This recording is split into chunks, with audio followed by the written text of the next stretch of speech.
باب الوالد هل يملك مال ولده ام لا. طالبان ورونو امام ابو جعفر طحاوی رحمه الله په دې باب کې په یو حدیث باندې بحث کوي، انت ومالک لابیک. طالبانو نبی صلی الله علیه وسلم ته یو سړی راغی، رسول الله سلام ته ویلې ان لی مالا ز مال لرمه، ولی والدن او دما څوک هم سته ده، والد هم سته ده، یریدو دما دا والد اراده لري ان یحتاج مالی چې دما مال ته څوک پیدا کی، احتیاج ولري. فقال رسول الله ورتویلی صلی الله علیه وسلم انت ومالک لابیک، تو مال دی چا یی، دی پلار دی یی. ان اولادکم من اطیب کسبکم فکلوا من کسب اولادکم.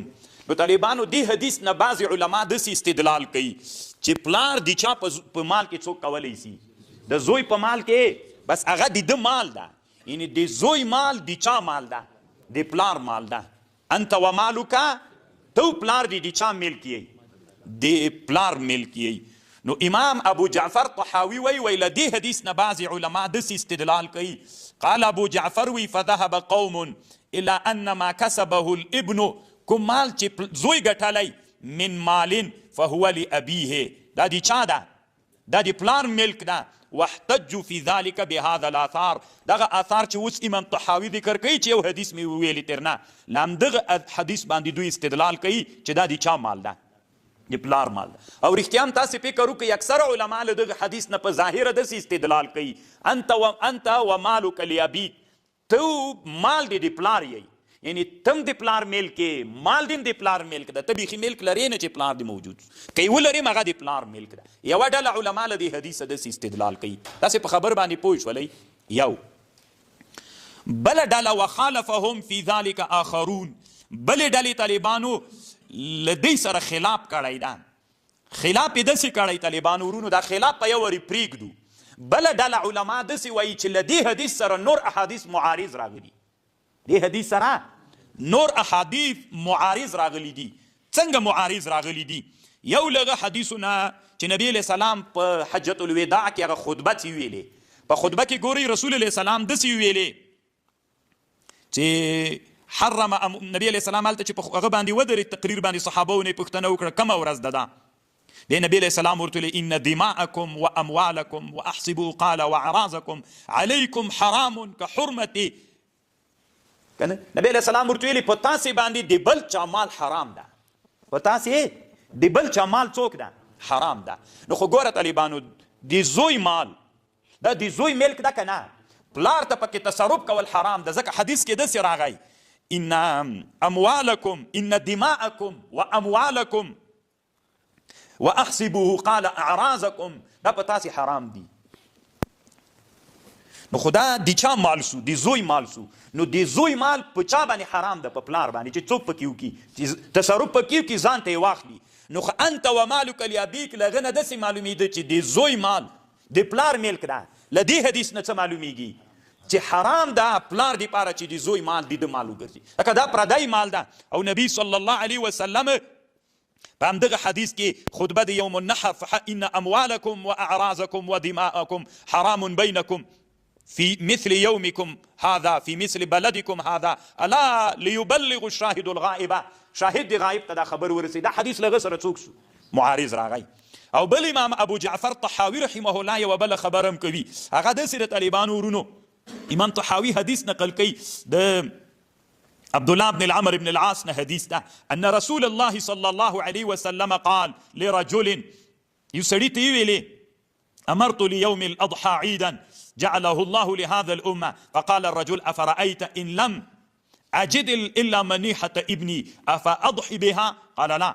طالبانو یو سړی راغی، نبی علیہ السلام د دې قرباني خبرې کولې چې قرباني وکړي. یو سړی راغی نبی علیہ السلام ته ویلې چې زه خو شی نه لرمه، صرف زوی مې ماته یوه منیحه راکړې. منیحه خو تاسې پیژنئ، مخکې موږ ویلې چې یوه غوا وي، یوه میږه وي، یوه اوښه وي، چا ته یې ورکړي چې شودې خورا بیا یې بیرته ما سره مې د زوی یوه منیحه ده.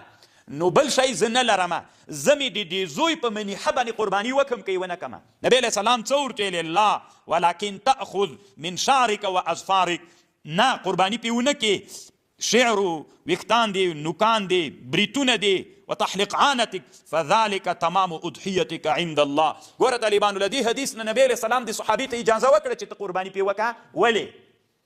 خو د ده ملک نه ده که نه، قرباني سړی په چا کوي؟ په خپل ملک باندې کوي. دا د ده ملکو نه، نو چې د ده ملک نه سو نو د زوی ملک سو، نو چې د زوی ملک سو له دې نه داسې را معلومه سوله چې د زوی ملک د چا ملک نه ده. نو دا حدیث او هغه حدیث ته حجة الوداع حدیث، دا احادیث له چا سره معارض راغلل؟ له حدیث د انت ومالک لابیک. نو امام ابو جعفر طحاوی رحمه الله راجیک سو، دلته دی محاکمه کوي طالبانو. دی وایي هغه حدیث، دا دوه حدیثونه چې د منیحې حدیث ته د قرباني او د حجة الوداع حدیث ته، دې نه معلومیږي چې تصرف جایز نه ده، ناروا ده، ملک نه ده. او بل یوه خبر بل هم دلته ورسره معارضه ده. ګوره د حدیث کې خو داسې راغلي انت ومالک لابیک، حر سړی د چا ملک ګرځېدلی سي. د حدیث کې خو دا هم راغلی انت ومالک، ته دې هم د چا څوک یې؟ د پلار ملک یې. نو چې ته د پلار ملک وګرځېدلې، نو ده کې کله د پلار څوک سته؟ ملکیت نسته په زوی کې، نو په چا کې هم نسته. ښه، نو مطلب د دې حدیث بیا څه شی ده؟ صحیح خبره داسې سوله چې د زوی مال د پلار ملک نه ده. نو د حدیث جواب بیا څنګه کوو؟ د حدیث معنا څه ده؟ انت ومالک لابیک. د هغې مطلب داسې د طالبانو امام طحاوي رحمه الله وایي چې د زوی مال و، زویه ته د خپل پلار که د تا په مال کې تصرف جائز تصرف وکړه، ته اجازه ورکړه چې د ده دا تصرف نافذ سي که نه. لکه بیع د فضولي څه ده طالبانو؟ بیع د فضولي خو په یاد ده، ما نه یو څوک وکیل ګرځولی، نه مې څوک ده امر ورته کړی، دی راجګ سو د ما شی خرڅ کړ. دا بیعه څوک ده؟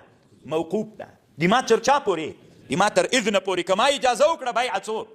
که اجازه مې ونه کړله، نو انت ومالک لابیک دا مطلب نه ده چې دا مال د چا ملک وګرځېده، د پلار ملک وګرځي د زوی مال. دا مطلب نه ده. دا مطلب ده چې که پلار زمنو پلار ته اجازه ورکوي چې د تاسې په مال کې تصرف وکړي، اجازه ورکوي، دا معنا نه چې د دوی ملک ده. یعنی ادب دا ده، اجازه ورکوي. او دا ادب هم طالبانو د چا په اندازه اولویت ده، نه واجب ده طالبانو، نه فرض ده، د چا په مرتبه کې ده د اولویت. ګوره وخالفهم فی ذلک آخرون فقالوا ما کسب الابن من شیء، کوم چې کسب وکړي زوی فهو له خاصة دون أبيه. وقالوا دغ علماء ویلی دي قول النبي صلى الله عليه وسلم هذا ليس على التمليك من، دا بنا بر تملیک نه ده انت ومالک لابیک للاب کسب الابن، وانما هو على الا ينبغي للابن، مناسب نه ده زوی لره ان يخالف الاب في شيء من ذلك وان يجعل امره فيه نافذا كامره فيما يملك. ګوره پلار چې په خپل ملک تصرف کوي نافذ ده که نه، نو زویه تم دا حق پلار ته ورکړه چې د تا په ملک کم تصرف وکړي هغه هم نافذ سي. دا معنی نه چې د ده ملک وګرځېد. الا تراه یقول انت ومالک لابیک فلم یکن الابن مملوکا لابیه باضافه. هلته خو هم طالبانو هغه د نبی انت ته او مال د پلار یې، نو دی د پلار ملک ده نه، نو چې دی نه د پلار مال هم نه ده. ویجعل الامر فلم يكن الابن مملوكا لأبيه بإضافة النبي صلى الله عليه وسلم إياه فكذلك لا يكون مالكا لماله بإضافة النبي صلى الله عليه وسلم. الله دې وکړي چې تاسې د ما په خبر باندې پوه شولې. د زوی مال د پلار ملک ده. ها که څوک درته وایي انت وما، دا زده کوي طالبانو ډېر مهم ځای ده. نو ملا درته ویلي انت ومالک لابیک، دا حدیث ته به ورته وایې حدیث د چا سره معارض ده؟ د قربانی حدیث سره معارض ده. حدیث ته حجة اموالکم واعراضکم ودماءکم حرام، دینم دا له هغې سره معارض ده. نو چې معارض سور سره، نو هغې نه داسې معلومیږي چې د زوی مال د چا مال نه ده، د پلار مال نه ده. که د حدیث جواب څنګه کوي انت ومالک لابیک، خپله په همدغه حدیث کې دا زوی د چا ملک ده؟ هم سر په حدیث کې خو راغلی ده که نه، نو چې مال یې نه ده، نو ته به ورته ویلي د حدیث معنا امام ابو جعفر طحاوي داسې کړې که پلار راجیک سو خپل مال کې تصرف وکړو، هغه د پلار په خپل مال کې تصرف څوک ده؟ نو که همدارنګه پلار راجیک سو د زوی په مال کې څوک وکړي، نو زوی ینبغي اولاد ده، واجب هم نه، اولاد ده چې اجازه ورکړي چې څوک ناپیز کړي. طالبانو آخر کې څه وایي؟ فدل ذلك عيزا على انتفاء ملك الاب لمال الابن وان ملك الابن فيه ثابت دون ابيه. آخر کې وایي که نه دا د چا مال سو؟ د زوی مال نه، د پلار ملک نسته پکې. وهذا قول ابي حنیفه و ابي یوسف و محمد رحمهم الله. دا د ټولو علماو همدغه رایه سوله طالبان ورونه. په خبر زه ترې پوه شولې. بس دی.